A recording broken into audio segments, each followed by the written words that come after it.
I'd just like to invite you, our heroes, our real heroes, who actually sacrificed their lives, who actually took action, deep action, who actually tried to enter Gaza with humanitarian aid. We have two of the activists here, Brother Sijaad and Ewa on my left-hand side. Can you please give a big, massive shout-out to Ewa? And Sijaad, I'd like to invite you to say in your own words your experience. Thank you, Ewa. Thank you. Thank you so much for Sijaad for inviting me here. I was on the all-in boat with Sijaad for 6 weeks. We were together. And thank you for this amazing demo today. It's so impressive what everyone's been doing. MashaAllah, you're incredible. This was my 4th mission to Gaza. I actually got into Gaza in 2008 when I was a coordinator with the Free Gaza movement, and we had 5 successful missions that got to Gaza, and I was there for the 4th mission, and then was able to volunteer as a medical rescuer, support for the ambulances during Operation Cast Lead, which murdered 1,400 Palestinians in 23 days. That was 2008-9. Now you see this is happening every single week in Gaza. The second time was the Freedom Flotilla in 2010. I was on the Challenger 1, or the Safinat al-Sumud, the Sumud boat, which was next to the Mavi Marmara. We were 6 ships, and we were all violently attacked. And the Mavi Marmara was murderously attacked by the IOF, and 10 people were massacred. And then there was the attempt again to sail with the flotilla in 2011, and we were stopped by bureaucratic repression. We couldn't even sail out of Greece. But this time, with the Ustul Sumud, the Sumud Flotilla, we were 48 boats. We were people from over 60 different countries. You know, we were 480 participants in total. And really, I want to underscore that we might have been 480 people on the mission, but we were millions of people supporting this mission, donating to the mission, thousands of people working behind the scenes on, you know, there were many hands on deck, and there were many people behind the scenes. And it was made possible through the donations and the activism of so many people. You know what happened? I want to say that, you know, we nearly reached Gaza. Just want to say that all in, the boat we were on, we were like, I think, the top 5. We were 40 nautical miles from Gaza. And when we were attacked by the IOF with water cannon and nothing compared to what Palestinians are enduring, and then we were taken, they took us to Asdod. This is historical Palestine, the Palestine that will be liberated soon. And we saw Gaza. We could see Gaza from our boat. We saw smoke emerging from the ghetto. We could hear the thud of the bombardment. And that was painful. And it was painful also, obviously, to see what the Zionist entity and Zionists up close, the police, the army, the border guards, the prison guards, the level of hatred and hostility and violence that Palestinian prisoners are enduring. You know, we witnessed a fraction of that, a very, very small amount of that. And they dehumanize themselves, because when you spend so much energy dehumanizing other people as they do, you are dehumanizing yourself. And this prison, Ketziot prison, this is a prison that was built to repress and contain the resistance fighters, armed, unarmed, stone throwers, children, men, women of the first Intifada, which started in 1987 in Jabalia refugee camp in Gaza. And so we were staying in that prison, which held the most dignified, honorable fighters of Palestine. And it was actually an honor to share the space and feel the spirit and feel the courage and the dignity of those people, martyrs who survived Ketziot, and the martyrs who did not and were murdered in Ketziot. So we were there, and I could feel that soul and I could feel that spirit. And there are 11,100 Palestinian prisoners, 400 children, about 70 women. We can see, you've all seen the images of the Palestinian ex-prisoners, hostages that have been released, the kind of torture that they have endured. We cannot rest until every single prisoner is out.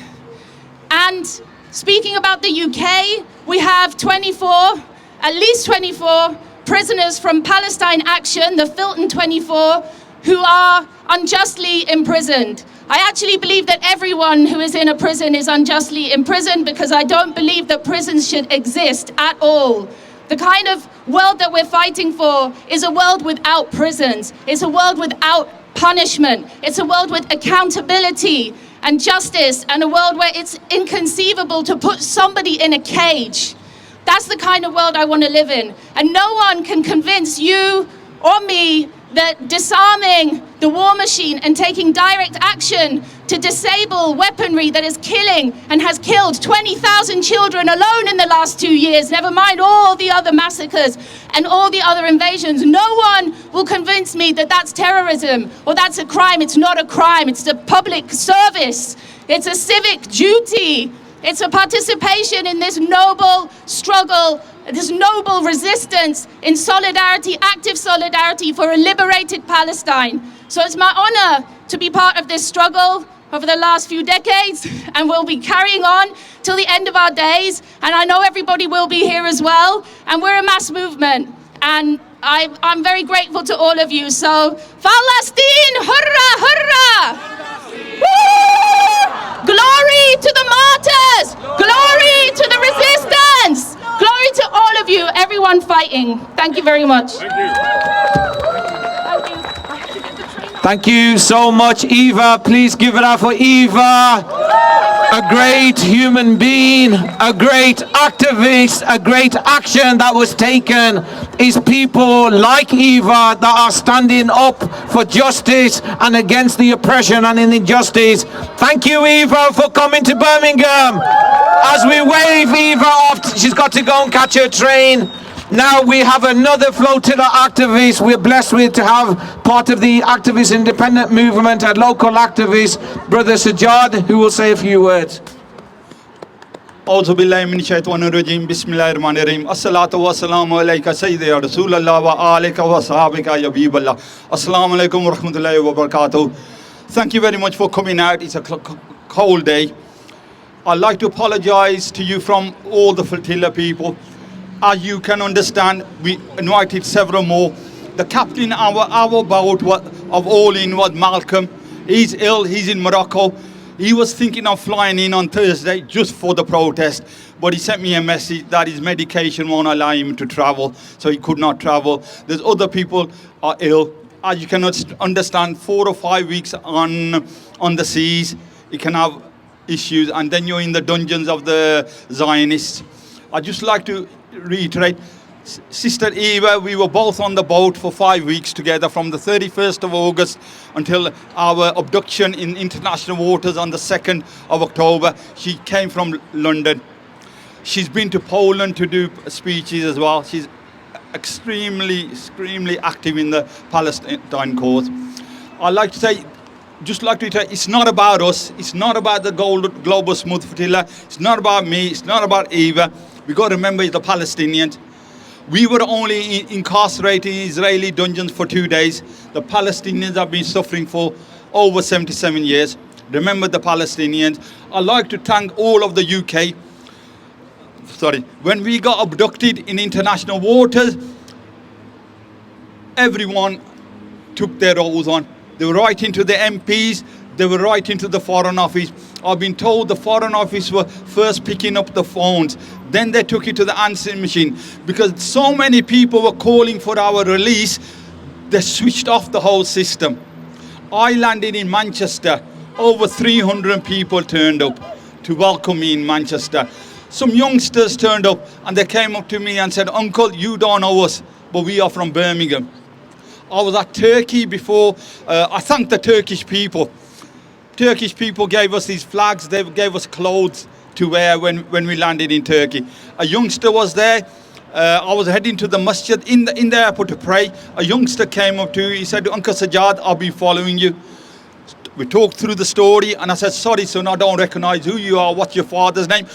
I'm thinking he's from Warsaw because I live in Warsaw. But he said, "No, uncle, I'm from Birmingham. I've been following you." So people of Birmingham or wherever you're from, thank you for following us. There's so much to talk about. Our journey to Gaza, no way we can do it on this speaker. I've done speeches and it's lasted 45, 50 minutes for our journey. I'd just like to iterate, The dungeons of the Zionists, what we went through for 2 days is nothing compared to what the Palestinians are going through. They wouldn't even give us a little glass of water. You know these, I don't know how many mil glasses are. They would not give us a glass of water. They would not give people medication until there was an almost riot in our block. Other blocks were similar. People had to take medication. A person that would literally carry his medication with him. That's many medicines he was taking, the tablets he was taking. They deprive us of our sleep. So just think what they're doing to the Palestinians. Every night they would come up into our room several times. When they're locking up the cell, they do a roll call. Fully body armored, they come in, do a roll call. We'll go to sleep, then there's no recollection of time for us. But within, I would say, an hour or two or whatever, they'll come and wake us up again and do another roll call. Then what they'll do is they'll come in, get us up again and say, collect your belongings. We're thinking, oh, possibly release. No, they'll move us to another cell, then to another cell. But those 2 days seem like a lifetime. Just because of their treatment of us. We were taken out in the sun as well. They wouldn't give us any water. I met up with my lawyers. Or shall I say, I was taken to a room where there was a judge in a tin can. I had some water there from a judge. He was questioning us. They say Israel is the only democracy in the Middle East. Tell me which democracy puts people in front of a judge without a lawyer. We didn't have lawyers. We demanded lawyers. We wanted immediate release. They wouldn't allow a lawyer. Another point I like to do, the treatment of our British consulate staff was appalling as well. I'd like you to write to the Foreign Office because, okay, we were prisoners in their sites, but the way they treated our Foreign Office staff was appalling because that's how they see us British. So please write to them and say, show some backbone. Our MPs need to show some backbone. Thank you very much for coming out. Right, can you give it up for Brother Sijaad, another flotilla activist, a local activist who took the brave action. Also, if you didn't know, there's been 36 voyages, 36 flotillas since 2006. So 36 times that many activists have tried to disrupt the blockade and get humanitarian aid in. And there will be another one, and I'm sure there will be another one until Palestine is free.